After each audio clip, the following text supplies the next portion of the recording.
Wait until someone blips so I'm not talking to myself. But welcome to my kitchen. We're just waiting a little bit. I guess I can cut this stuff before I repost it.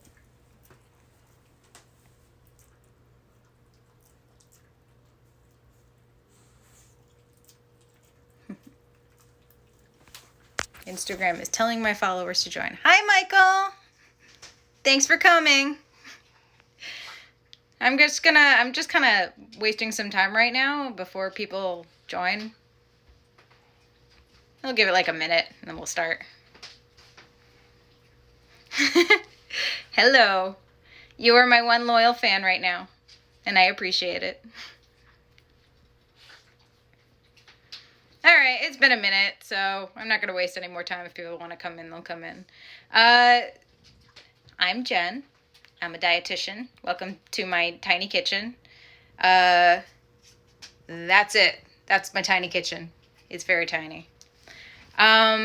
I'm making this video today because I've had a lot of people tell me that they don't know how to prepare vegetables, or they think they're going to be cooking all day and they just want to come home and get something really simple on the table as fast as possible, but they also want it to be healthy. So I help them out by giving them kind of these easy, quick cooking lessons or recipes to take home with them. So I'm just going to do a live version of that today to show everybody how to do a very quick preparation of vegetables that's healthy and is not terrible in texture. This is a sauté that we're going to be working on. It is maybe half an hour or less of work. You can make a whole meal, and you can apply this method to pretty much any vegetable you've ever cooked ever. It's probably the fastest and best way to do it. Steaming, some people like steaming for its health benefits, but it does not taste very good when you steam a vegetable. There's no seasoning, there's nothing that goes into it. And boiling is just like terrible thing to do to vegetables. I try to discourage people to do that. That's how you just sap all of the flavor and texture out of a vegetable and make it really miserable. So today we're going to work on sauteing. I'm going to hand the camera off to my trusty cameraman, my husband. Alex is going to help me out today. So Alex, you can take that.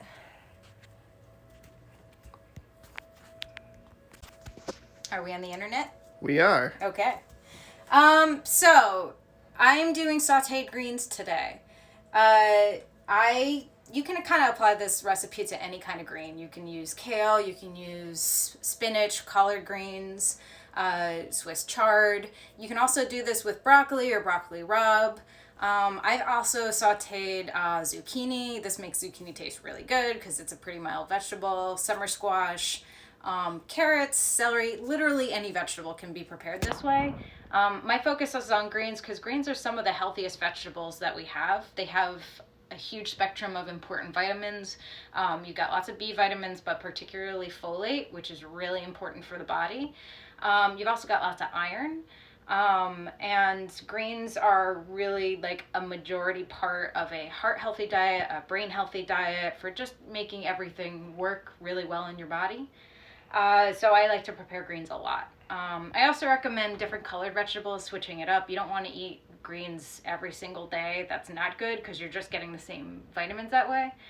But they're a really good part. They should be in your meals probably at least 4 times a week, if not more. Or you can add them to other colored vegetables, like a side of carrots with a side of greens. And that makes it a little bit easier to fill up your plate so you're not just eating a pile of green things every single day. Today we're going to be using some collard greens. I've cut most of them up. They're living in here. I love collard greens, but I don't prepare them the southern traditional way. Mine is just very quick, and it's also just an easy way that gives them a lot of bite. I know traditional collard greens are more of a stewed green, and that has its own benefits, but I like my vegetables crunchy. So when I do saute, it's really fast until the vegetables get really bright green, and then I take them off the heat. And so they're not soft, they're not mushy, they're just a nice crisp vegetable that had a little heat to bring out the flavor. We do have a dog in the house. She's down there. And she's being very helpful right now. She's the assistant chef, and she's making sure that no burglars come. So she's doing a great job right now. I also had some leftover kale. It's really sad looking. So if you can see here, I put everything in a big thing of water. This is actually a trick that a chef taught me. If you soak wilted greens, especially herbs, this works really well for herbs, in cold water for a little bit, it actually peps them up again. So I put my really sad kale in here to make it a little more crisp. It was really wilted when I took it out of the fridge because it's been in there probably for about 2 weeks. These hardy winter greens can keep a while in the fridge, which is why I like them, because they don't go bad right away if you don't feel like cooking them, but 2 weeks is pushing it. So my greens aren't the best looking, but I also wanted to use them to show you that you can work with this stuff. You don't have to just immediately throw it away if it's not looking happy. I took off any pieces that looked kind of yellowed or brown, keeping it kind of healthy, and anything that had gotten dry and crisp, that's also no good. That's not gonna reconstitute. But the rest of the wilted greens went into the water for about an hour, and they're doing a lot better. They're a lot, like, they have a nice sound. So that's what I'm using today, is a little bit of kale that I had left over, and then this big bunch of collard greens. I didn't want you to watch me cutting things up forever, so everything is mostly done. I'm gonna demo a few things. Other ingredients that we're going to be using today: garlic. I'm not going to tell you how many cloves of garlic to use. I love to use a lot of garlic. I have probably 4 tiny ones, 1 large one, and then I'm going to demo 1 other large one, so that's what I'm putting in. Put in as much garlic as you want. Garlic is a flavor enhancer. It also has its own set of healthy nutrients, not just vitamins, but like micronutrients in there, little antioxidants. It's really good for your immune system. So cook with lots of garlic to help keep yourself healthy. I'm also going to use lemon today. Lemon is an acid, but what's really, really great about it is it's a flavor enhancer. I don't cook with a lot of salt, so the salt and flavor enhancers that are coming in this recipe today are primarily from this, from the garlic, and then I'm using broth. Now, I know I have some vegan followers, I know I have some vegetarian followers. I'm not a vegan or vegetarian. I'm going to put chicken broth in mine. However, this is not mandatory. You can use any broth you want. You can use a vegetable stock. That'll give it nice flavor as well. Or you can actually use water, because we have 2 other flavor enhancers going, the garlic and the lemon. So you don't have to follow what I'm doing. Use whatever you like to use when you're cooking. And then the last thing is some olive oil. Now, I'm kind of breaking the rules a little bit because I only have extra virgin olive oil. This is my cheap extra virgin olive oil. I kind of suspect it's not actually extra virgin olive oil. A lot of these things are blended with other cheap olive oils, or they're not processed the way extra virgin is supposed to be processed, because when the price is really low, that kind of indicates to me it's not super, super good extra virgin olive oil. This is my expensive extra virgin olive oil. This stuff I would never put on heat ever. It has a low smoking point compared with other cooking oils, and you will destroy all of the benefits in a good extra virgin olive oil, anti-inflammatory benefits, if you cook with it. So I don't put that on the stove. I use a cheap oil, but I try to go for olive oil. What I would recommend is don't get extra virgin for cooking. Cooking with olive oil is really good, but don't cook with the extra virgin. Regular olive oil is better. It doesn't create any of those potential toxins when the smoke point gets too high. And you also get the benefits of a really healthy cooking oil in there. So that's all the components I'm using today. Let's start demoing how to prepare it. So with a lot of greens, you get this really big stem in here. And some of them, it's okay to eat that. Some of them are really, really obnoxiously chewy. So in kale, this stem, you can see I've pulled the leaves completely off the stem. Kale stems are obnoxious. They're like chewing on wood. So I exclude them from my recipes all the time. Sometimes you might find them in salads, but most of the time, most people try to get rid of the stems too. For collard greens, as you get up here, the stem isn't so thick and it's not so bad. But what I try to do, this is just the easiest way to do it, is just pull it off the stem like this. You can also use a knife to do this. You don't have to pull it, but honestly, this is easier. You don't have to do any fancy knife techniques. When I get towards the top here, I just break the stem off, and that's gonna go in the recipe. So I do the same for all of the stems here.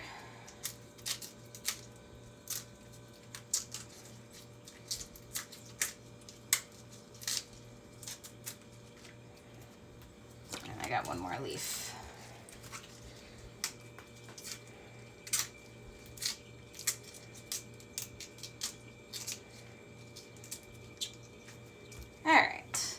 So I usually make like a big pile. I go through the whole bunch, and then I just kind of squeeze it together like this. Obviously we're working with a much smaller pile, but you can kind of pile it up a little bit. Once it's kind of ripped up like this, it's pretty easy to squeeze and crush down when you're cutting it, so you can cut a bunch at once instead of worrying about trying to cut each individual leaf, which will take forever. I'm all about time-saving technique.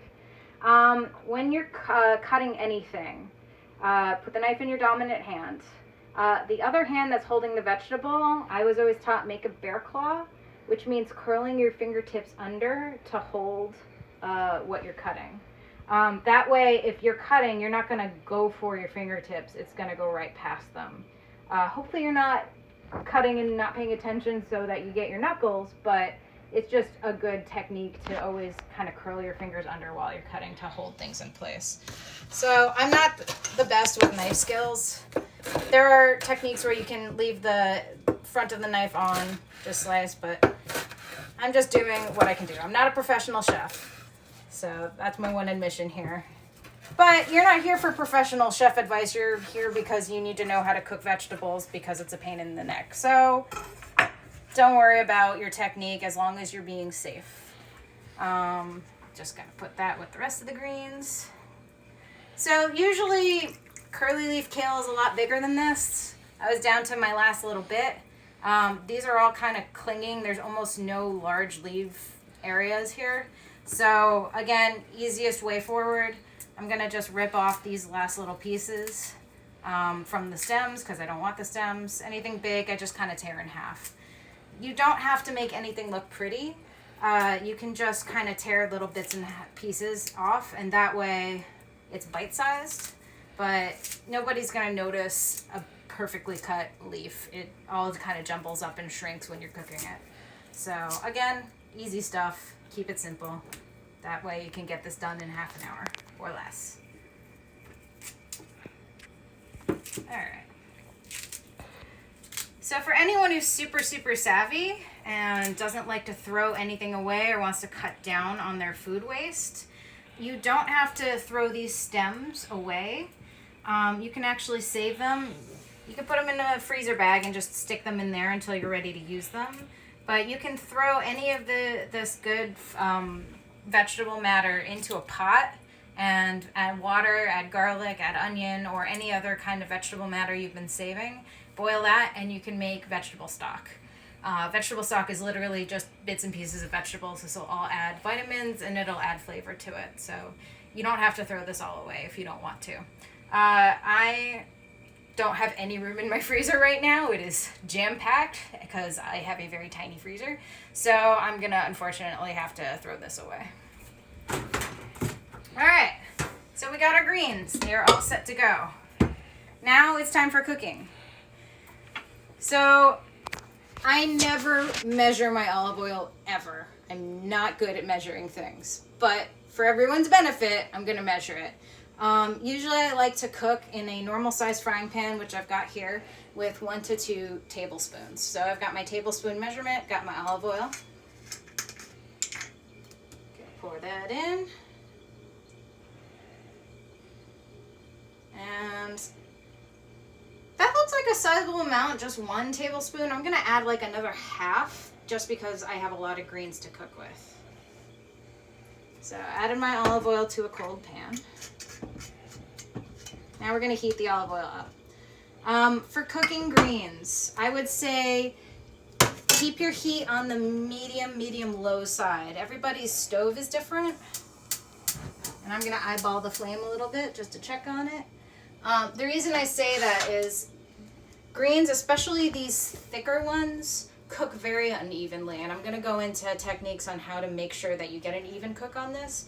But some parts of it are going to like turn brown or black right away while cooking.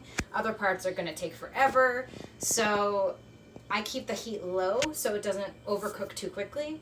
High heat doesn't mean it's going to be better for thick greens. It just means that it's going to unevenly cook and you're going to have a disaster here where some parts are cooked and some parts are not cooked. So while I'm waiting for this to heat up all the way, I'm going to show you how to prepare garlic.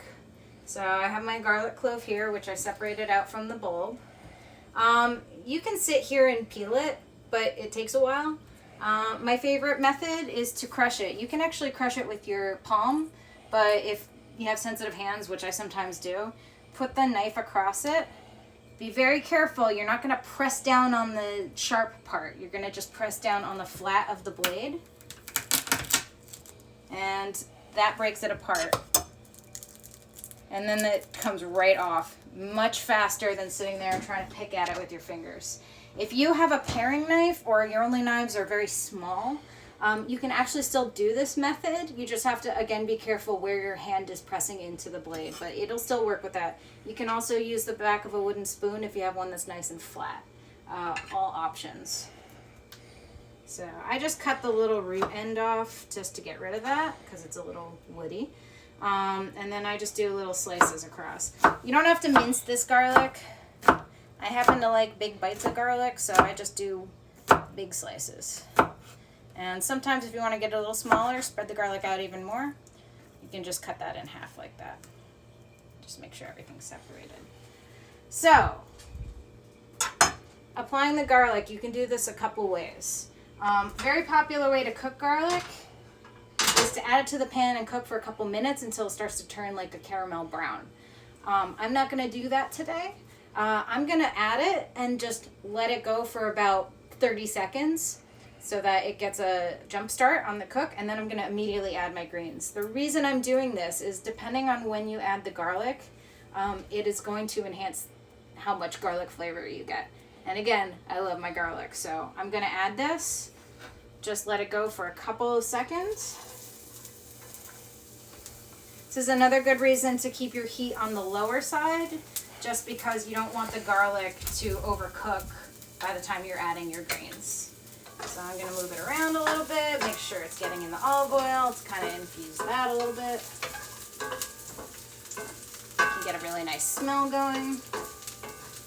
But you can also, this is another option that I actually read about recently and never thought of. You can add the garlic last. You can cook your greens up and then the last thing you add is the garlic and let that just cook for, again, a minute.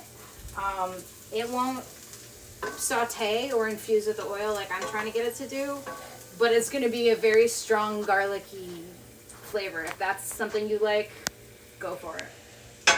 Alright, so now I'm going to add my greens. So a note about greens. They don't cook well when you are piling them high in a pan. So what I try to do with greens, because greens shrink when you cook them, is I try to add like layer, get them coated in oil, move them around a little bit.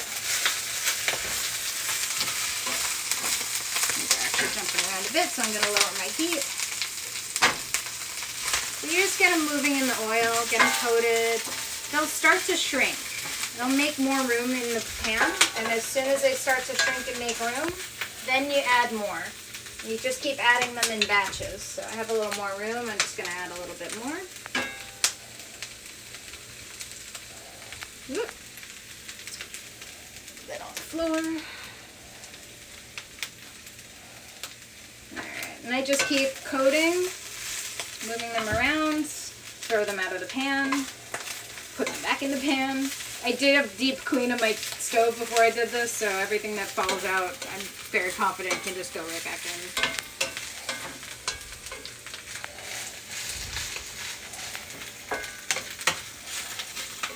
Also, our very important sous chef is really doing a good job of trying to clean the floor right now. It's really nice having a dog on cleanup crew duty. Minimizes what I have to do when I'm done cooking. And our cameraman is dutifully moving her out of the way so I don't step on her. So he's earning his keep right now. So I just keep adding batches of greens till I'm all done here. So they're cooking down pretty fast. If I had more lively kale, that probably takes the longest. If you use spinach, that'll shrink in minutes. You'll put a whole container in and wonder where the heck it went because it gets so small. That's because spinach is a lot more watery. Kale is a little less watery, so are collard greens. But they do eventually cook down and shrink as well. So again, I'm just moving the greens around, making sure everything's getting a little bit of olive oil on it, making sure that everything is touching the heat.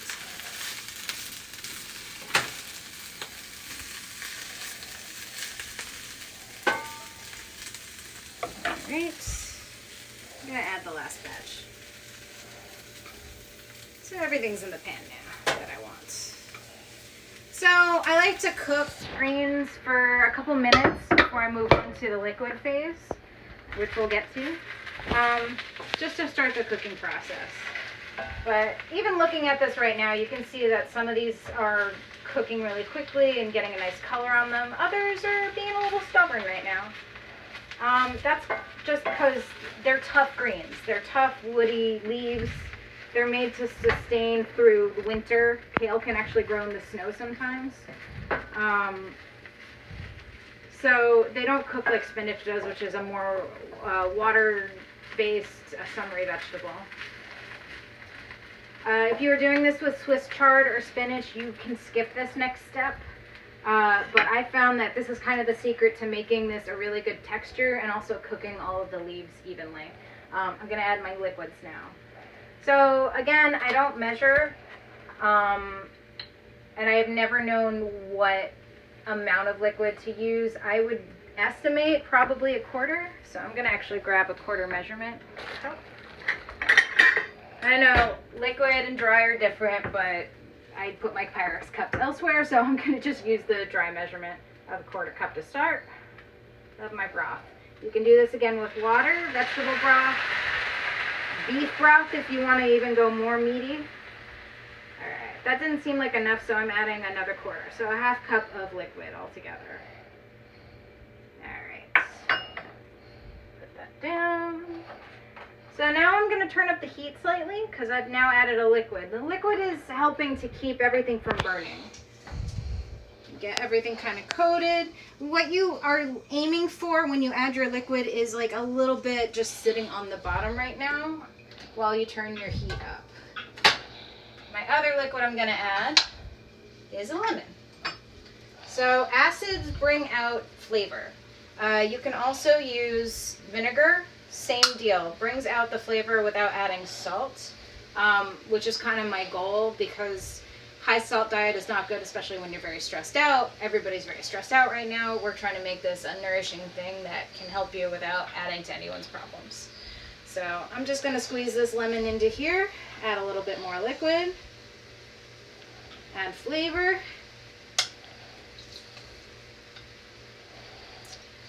I learned a trick: if you flip your citrus upside down in these squeezers, you can actually get even more juice out of them.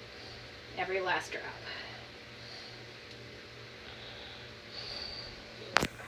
Alright, so we got our flavor enhancers, we got some liquid. I'm going to just stir to coat everything.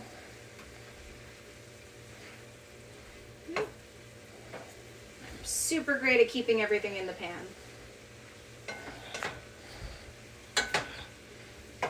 Okay, so after you've added all the liquids, stirred everything up, make sure it's nice and coated, cover it up. You don't have to cover it for long. I only usually cover it for a couple minutes, maybe 5, but that seems like a lot, so probably less than that. When I stop cooking my greens, they've turned usually a bright green. If you cook them longer, they get a little bit duller in color. It's not a bad thing. It doesn't really hurt the nutrients, but it can affect the texture in a way that might be unpleasant. So I just cover to cook for a minimal amount of time. I'm looking at the clock. I'm gonna give it 2 more minutes, check on it, see how it's doing. If you are cooking with Swiss chard or spinach, skip this step entirely. You will lift that lid up and it'll be shrunk and it will be mushy and unintelligible. You don't want to do that with these softer greens. They cook really fast. Also with Swiss chard, those beautiful colored stems that are in the middle, keep those in. Those are actually really good vitamins, and they are much softer and less difficult to chew than a collard green stem or a kale stem. So you can just cook the whole thing with Swiss chard. Spinach, if you get like store-bought spinach that's not washed and pre-cut and it's on that long stem, you might want to remove those stems. Also give it a really thorough wash. I would even recommend soaking it in a thing of water just because it's usually covered in grit. Spinach has a reputation for being a very grit-covered vegetable that needs a lot of wash and care before it's ready to go. 1 minute to go. So we've cooked everything up. Serving this. That I kind of leave up to my patients and whoever else is interested in learning how to cook this stuff. I always recommend serving it with a protein, but that doesn't mean it has to be animal. You can serve it with a side of lentils or beans. Those are all good, very vegan proteins. You can do tofu if you want. You can serve this up topped with pumpkin seeds as a garnish. That is actually protein. I kind of leave it up to what people want to do. Because this is cooked in a pan, you can actually just remove it, put it in a bowl, and then cut up some chicken or whatever you like to saute and add that into the pan. You can just cook it in the same stuff that it was already cooking in, add a little bit more olive oil, and that'll be good to go in about probably like 5-10 minutes. So again, quick meals, one pan, very minimal cleanup. Makes your life a lot easier when you don't feel like cooking or you're tired or you're stressed out. All right, so a couple minutes have gone by. Let's check on how this is doing. All right, so can you get a close in on that? Everything's pretty bright green now. Everything looks cooked. It's showing signs that heat got to it. They've softened it. I'm going to just give it a quick sample. One of the secrets to cooking is you always have to taste what you've created. Make sure it tastes right. So I'm just going to give a bite to it to see how it's going. So it's good, but I want to give it another minute with the heat just to soften it because it's very crunchy right now. Alright, so cooking along. Again, everyone's stove is different, so the cooking times I'm throwing out, which are vague to begin with, might not apply to you. I also have this on lower heat, so if you have it on higher heat, check it sooner. Make sure it's not overcooking. That's the last thing you want, is to get this mushy. A lot of people grew up thinking they hated vegetables because the vegetables were not cooked correctly. Getting that crunchy texture can mean the difference for some people between hating a vegetable and enjoying it. So that's my personal way of enjoying it.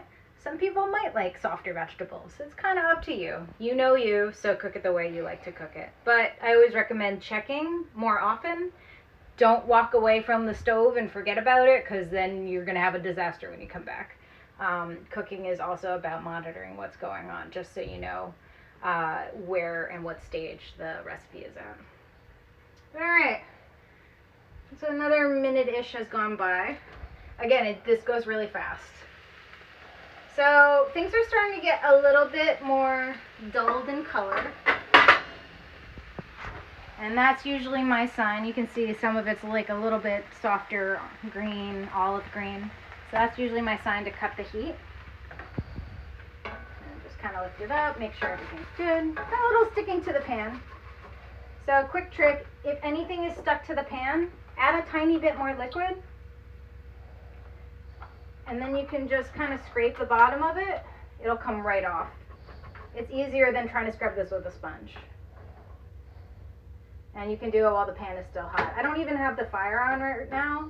I'm just kind of, it's called deglazing when you do something like this.